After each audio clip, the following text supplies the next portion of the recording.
अस्सलामुअलैकुम। Graphic design course के lecture 12 में खुशामदीद। लास्ट लेक्चर में हमने पाथफाइंडर को एक्सप्लोर किया था। आज के लेक्चर में हमने कुछ मज़ीद चीज़ें देखनी है जिनके अंदर हमारा गाइड्स और रूलर्स हैं, और आज की क्लास में ही हम अपना आर्टबोर्ड भी एक्सपोर्ट करना सीखेंगे। मज़ीद कुछ ऑब्जेक्ट हमारे लॉक कैसे हो सकते हैं जब हम काम कर रहे होते हैं मल्टीपल ऑब्जेक्ट्स के साथ, वो सारी चीज़ें आज की क्लास में हम देखेंगे। तो मैं अपना आर्टबोर्ड क्रिएट कर लेता हूँ। कंट्रोल N मैंने प्रेस किया, साइज डिफाइन किया और क्रिएट कर दिया। आर्टबोर्ड मेरा यहाँ पर क्रिएट हो चुका है। तो चलते हैं अपने सबसे पहले कॉन्सेप्ट की तरफ, जो कि हमारा बेसिकली ऑब्जेक्ट लॉक और अनलॉक का है। तो मुझे मल्टीपल ऑब्जेक्ट्स चाहिए। उसके लिए मैंने यहाँ पर एक बॉक्स ड्रॉ कर लिया और इसका मैं कलर चेंज कर लेता हूँ ताकि ये बेहतर नज़र आ सके। एक रेड बॉक्स है, ठीक है, इसकी मैंने एक कॉपी ली और इसका मज़ीद एक कलर चेंज कर लेता हूँ। एक ब्लू है, मज़ीद कॉपी लेके कलर चेंज कर लेते हैं। स्काई ब्लू है। अच्छा, ये कलर अगर आपको फीके फीके नज़र आ रहे हो तो उसकी एक वजह यह है कि देखें यहाँ पर अभी ये कलर आपको शार्प नज़र आ रहा है, लेकिन यहाँ पर ये आगे फीका हो गया। तो इसकी वजह यह है कि ये है CMYK, यानी कि हमारे डॉक्यूमेंट का जो मोड है बेसिकली वो CMYK है, यानी कि प्रिंटिंग वाले। तो जो CMYK कलर्स होते हैं उसके अंदर लाइट नहीं होती, वो थोड़ा सा डल टोन में होते हैं, ठीक है। तो ये एक वजह है। तो इस वक्त मेरे पास 4 ऑब्जेक्ट्स या 4 शेप्स स्क्रीन पर मौजूद हैं। मैं चाहता हूँ कि जब मैं इनमें से चारों पर काम कर रहा हूँ तो एक का काम मैंने मुकम्मल कर लिया। मिसाल के तौर पर ये रेड वाले को मैं इतना बड़ा करना चाहता था तो मैंने इतना बड़ा कर लिया। अब मैं चाहता हूँ कि रेड वाला डिस्टर्ब ना हो और ये लॉक हो जाए और बाकी के 3 पर मैं अपना काम कंटिन्यू कर सकूँ। यानी कि अभी अगर मैं विंडो बना के सेलेक्ट करूँगा तो चारों के चारों हो गए। मैं चाहता हूँ कि जब मैं विंडो बनाकर सेलेक्ट करूँ तब भी ये रेड वाला सेलेक्ट ना हो, ये लॉक हो जाए। तो उसके लिए कीबोर्ड की शॉर्टकट को नोट कीजिएगा, Ctrl+2, ठीक है। अपने ऑब्जेक्ट को जिसको आपने लॉक करना है उसको सेलेक्ट करना है और फिर अपने कीबोर्ड से प्रेस करना है Ctrl+2। जैसे ही आप ये प्रेस करेंगे तो अब देखिए जो सिलेक्शन बनी हुई थी गायब हो चुकी है। और अगर अब मैं इस रेड वाले को सेलेक्ट करने की कोशिश करूंगा क्लिक के साथ तो ये नहीं होगा। और अगर मैं विंडो बनाकर भी ऐसे सेलेक्ट करूंगा और उसके बाद मूव करूंगा तो देखें बाकी के 3 मूव हो गए, लेकिन एक जो रेड वाला था वो मूव नहीं हुआ। वो क्यों मूव नहीं हुआ? क्योंकि वो लॉक हो चुका है। अगर मैं अलग से भी इसको सेलेक्ट करने की कोशिश करूंगा तो ये कभी भी सेलेक्ट नहीं होगा क्योंकि ये लॉक्ड है। तो इस लॉक को मुझे वापस से अनलॉक करना है। कैसे करूंगा? पहले मैं Ctrl+Z से वापस आया। अब मैं इस लॉक ऑब्जेक्ट को एक्सेस करना चाहता हूं वापस से और मैं चाहता हूं इसका कलर मैं चेंज कर दूं। तो इस लॉक ऑब्जेक्ट को वापस से अनलॉक करना होगा, जिसकी शॉर्ट की है कीबोर्ड से Ctrl+Alt+2। Ctrl+Alt+2 बेसिकली क्या करेगा, स्क्रीन पर मौजूद जितने भी ऑब्जेक्ट्स हैं उन सबको अनलॉक कर देगा। अब देखें यहाँ सिलेक्शन मेरे पास वापस आ चुकी है और मैं यहाँ पर अपना कलर जो चेंजिंग है मेरी उसको कंटिन्यू कर सकता हूँ। तो मैंने यहाँ पर कलर चेंज कर लिया है। अब एक और एग्जांपल देखते हैं इसी की। थोड़ा सा हटाकर इसको ब्लू और ग्रीन दोनों को लॉक कर देते हैं, ठीक है। ग्रीन वाले को सेलेक्ट किया Ctrl+2, सिलेक्शन गायब हो गई, मतलब लॉक हो गया। ब्लू वाले को सेलेक्ट किया Ctrl+2, सिलेक्शन गायब हो गई, मतलब लॉक हो गया। अब अगर मैं यहां पर इन दोनों को सेलेक्ट करूं और जब सिलेक्शन बना के इन तीनों को सेलेक्ट करना चाहूं तब भी ये 2 ही सेलेक्ट होंगे, ठीक है। इवन कि अगर मैं यहां पर सेलेक्ट के ऑप्शन में आके ऑल कर लेता हूं, यानी कि तमाम को सेलेक्ट कर लो, तो भी ये सिर्फ 2 ही ऑब्जेक्ट्स को सेलेक्ट करेगा। क्यों? क्योंकि बाकी के 2 तो लॉक हैं। अगर मुझे अनलॉक करना है तो Ctrl+Alt+2 और ये देखें इसने इन दोनों को सेलेक्ट कर लिया, यानी कि जो लॉक्ड ऑब्जेक्ट्स थे उन दोनों को इसने एक साथ अनलॉक किया और सेलेक्ट कर लिया। अभी अगर डायरेक्टली कोई चेंज करूंगा मैं तो वो इन दोनों में अप्लाई होगी। क्यों? क्योंकि दोनों के दोनों सेलेक्टेड हैं। देखें दोनों का कलर रेड हो गया। तो ये हमारा ऑब्जेक्ट लॉकिंग और अनलॉकिंग है। इसको हम अपने जो भी काम कर रहे होते हैं उसमें काफ़ी जगह इस्तेमाल करते हैं। ये काफ़ी हेल्पफुल रहता है। और अगला जो हमारा लेक्चर होगा इंशाल्लाह उसके अंदर जो काम हम करने वाले हैं उसमें भी ये लॉक और अनलॉक आपको काफ़ी हेल्पफुल रहेगा। तो इसकी रियल एग्जांपल भी आप अगले लेक्चर में देख लेंगे।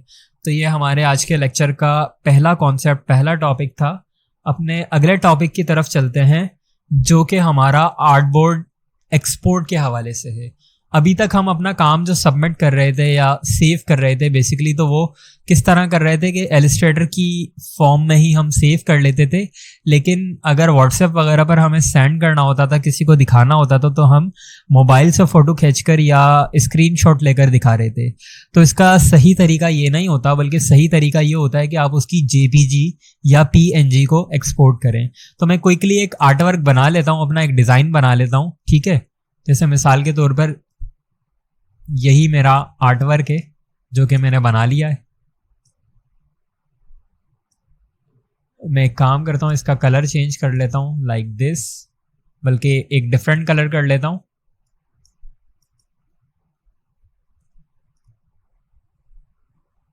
ये मैंने कॉपी ली और कंट्रोल डी से रिपीट किया है, ठीक है। आर्टबोर्ड से अगर बाहर जा रहा है तो नो प्रॉब्लम, मैं पकड़ के रीसाइज भी कर सकता हूं। अब यहां पर मेरे पास एक आर्ट वर्क मौजूद है, ठीक हो गया। इसका भी कलर चेंज कर लेता हूं।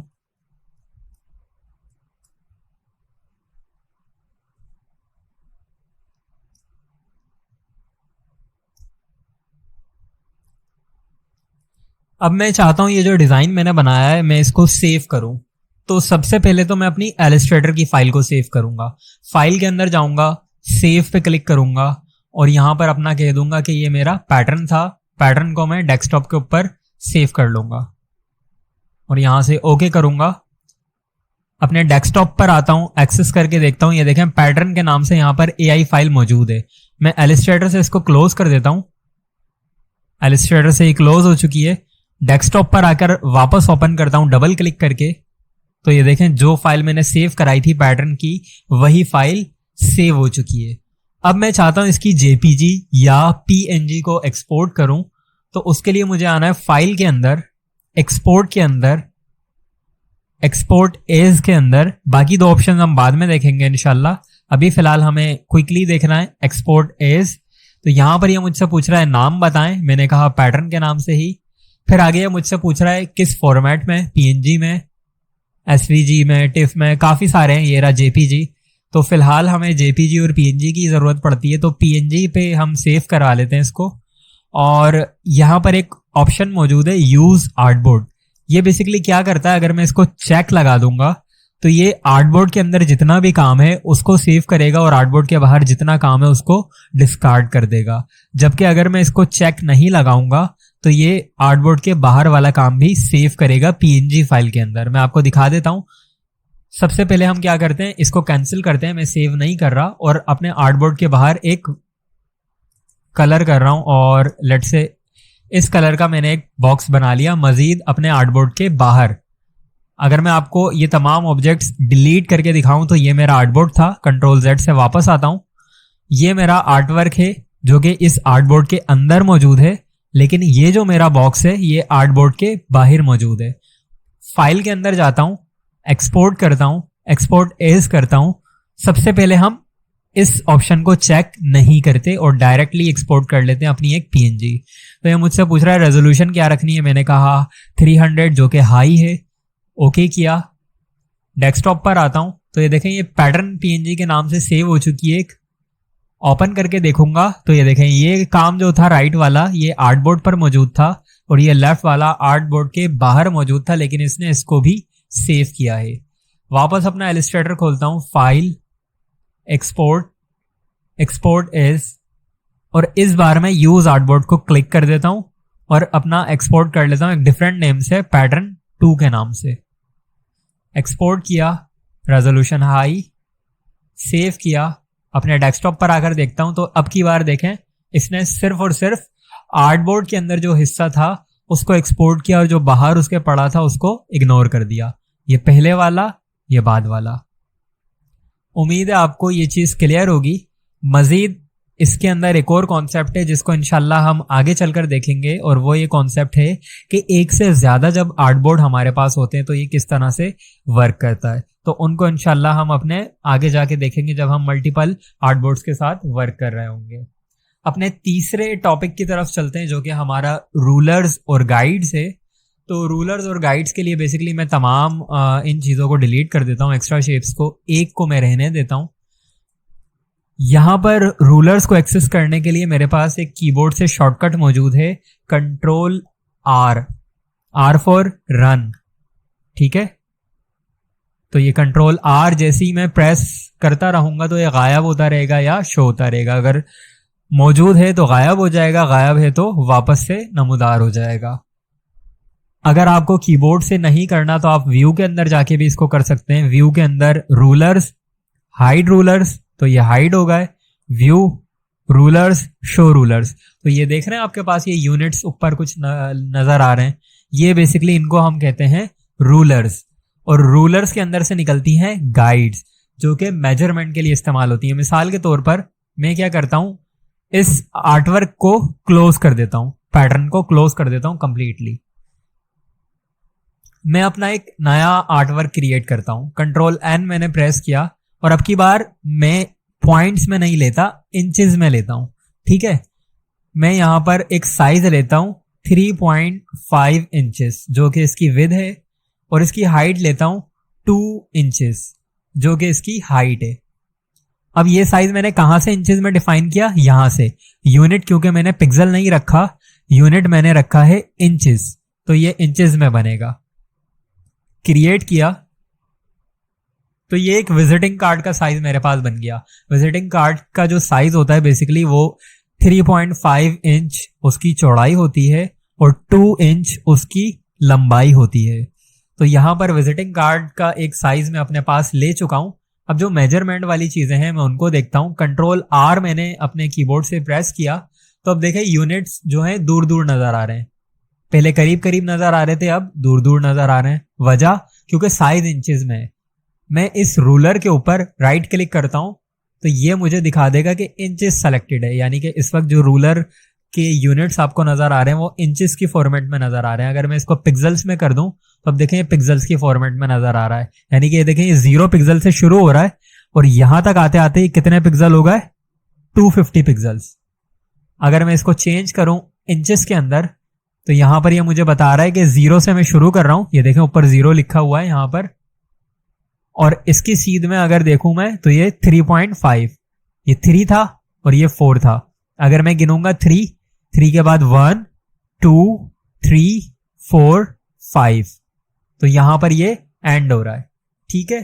तो यहां से मुझे पता चल रहा है। अब गाइड्स क्या होती हैं और कैसे हेल्पफुल रहती हैं, तो गाइड्स बेसिकली ये होती हैं जो हम इन रूलर्स के बाहर से खींचते हैं। कैसे करना है, रूलर के ऊपर आना है, लेफ्ट क्लिक करना है और करके रखना है, यानी कि लेफ्ट क्लिक दबा के रखना है और नीचे की तरफ ड्रैग करें और यहां पर लाके छोड़ दें। तो ये देखें एक फ्रोजी कलर की लकीर आपके पास आ गई। ये हमारे पास कहलाती है गाइड, जो कि हमारे पास मेजरमेंट के लिए काफी हेल्पफुल रहती है। लेफ्ट साइड से भी मैं इसको वर्टिकल गाइड को खींच सकता हूं। कैसे, अपने इस वाले रूलर के ऊपर आऊंगा, लेफ्ट क्लिक करूंगा, दबाकर रखूंगा लेफ्ट क्लिक को, ड्रैग करूंगा आर्टबोर्ड की जानिब और यहां पर लाकर छोड़ दूंगा। तो ये देखें 2 गाइड्स, एक ऊपर से और एक लेफ्ट साइड से मैं लेकर आ चुका हूं। इसको मूव भी कर सकते हैं आप, क्लिक करके ड्रैग करें तो ये मूव होगी आपकी। तो मैं क्या करता हूं, एक लगा देता हूं ऐसे शुरू में, एक मजीद और लगा लेता हूं आखिर में, ठीक है। ये थोड़ा सा दूर लग गई तो मैं इसको करीब कर लेता हूं जूम करके। देखें ये दूर है तो मैं इसको बिल्कुल एग्जैक्ट लगा लेता हूं यहां पर, और इस वाले को भी मैं ऊपर कर लेता हूं लाइक दिस, और नीचे भी मैं लगा लेता हूं अपनी। जूम आउट किया मैंने, एक और गाइड ड्रैग करी, यहां पर लाकर छोड़ दी। तो ये 4 गाइड्स में लगा चुका हूं। अब मुझे देखें ये नापने में बड़ी आसानी होगी। देखें पहले मैं कर्सर यूं ऊपर लेके जा रहा था और नाप रहा था, अब मुझे पता है ये रहा 0। इस गाइड को फॉलो करके देख लें, ऊपर 0 लिखा हुआ है, और ये 3.5 गाइड को ऊपर फॉलो करके देख लें 3.5 पर है। अब अगर मैं चाहता हूं कि 1 इंच का डब्बा बनाऊं मैं इस विजिटिंग कार्ड के अंदर, बेसिकली मैं अज्यूम करता हूं ये मेरा विजिटिंग कार्ड है, तो 1 इंच कहां पर हो रहा है, आपको ऊपर नजर आ रहा है 1 इंच यहां पर हो रहा है। एक गाइड लेकर आए, 1 इंच के ऊपर लाकर रखें, ये 1 इंच के ऊपर आ गई, और अब यहां पर आप अपना बॉक्स बना लें जो भी आपको बनाना है, लाइक दिस। ये आपने कलर कर लिया। ठीक है, जब आपका काम मुकम्मल हो गया तो आप गाइड्स को डिलीट भी कर सकते हैं या लॉक भी कर सकते हैं। लॉक करने के लिए सेम वही गाइड्स को सेलेक्ट करें, Ctrl+2 दबा दें, ये वाली गाइड्स को सेलेक्ट करें, Ctrl+2 दबा दें, तो अब गाइड्स लॉक हो चुकी हैं, गाइड सेलेक्टेड नहीं है। ऑब्जेक्ट आप सेलेक्ट कर सकते हैं। वापस से गाइड्स को अनलॉक करना है तो Ctrl+Alt+2 दबा दें, तो गाइड्स अनलॉक हो जाएंगी।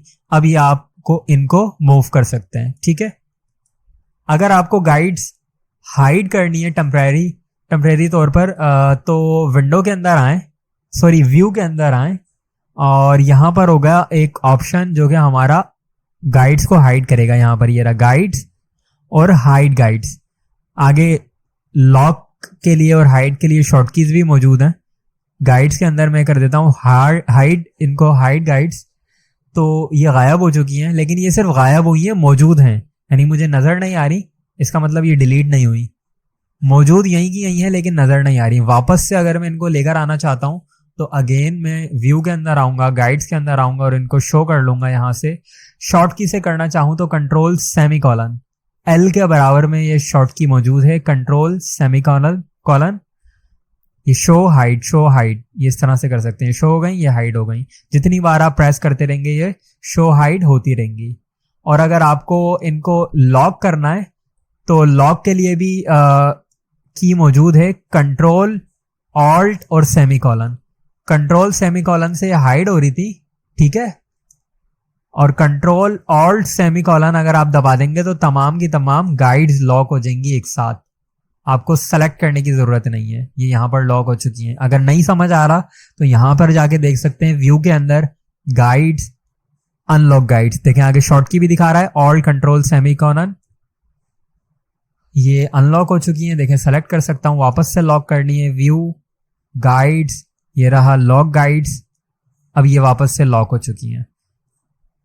हाइड भी कर देता हूं मैं, तो ये हाइड हो चुकी हैं। अब ये विजिटिंग कार्ड जो है, बेसिकली इस विजिटिंग कार्ड के ऊपर ये वाला जो बॉक्स है ये फिक्स 1 इंच पर मौजूद है, और बाकी का ये जो वाइट एरिया है ये अपना 2.5 इंचेस बाकी का एरिया है। तो ये हमारा कुछ 3 कॉन्सेप्ट्स, 3 टॉपिक्स हमारे आज के लेक्चर के थे, जिसके अंदर रूलर्स और गाइड्स का कॉन्सेप्ट था, टॉपिक था, और आर्टबोर्ड एक्सपोर्ट करने के हवाले से हमने सीखा, और ऑब्जेक्ट को लॉक अनलॉक करने के हवाले से सीखा है। तो अपना नेक्स्ट लेक्चर के अंदर हम कुछ पैटर्न्स क्रिएट करेंगे जो कि जियोमेट्रिक पैटर्न्स कहलाते हैं, और उसके अंदर मैं आपको कुछ एक्स्ट्रा पढ़ाऊंगा नहीं, बल्कि आपके थिंकिंग को, आपके व्यू को, जो इस वक्त आप देख रहे हैं उसको एक अलग व्यू से मैं आपको दिखाऊंगा। यानी कि मैं आपको चीज़ों को अपनी नज़र से देखना सिखाऊंगा, और हम इंशाल्लाह कुछ ना कुछ क्रिएट करेंगे। तो अपना बहुत सारा ख्याल रखिएगा। अल्लाह हाफिज़।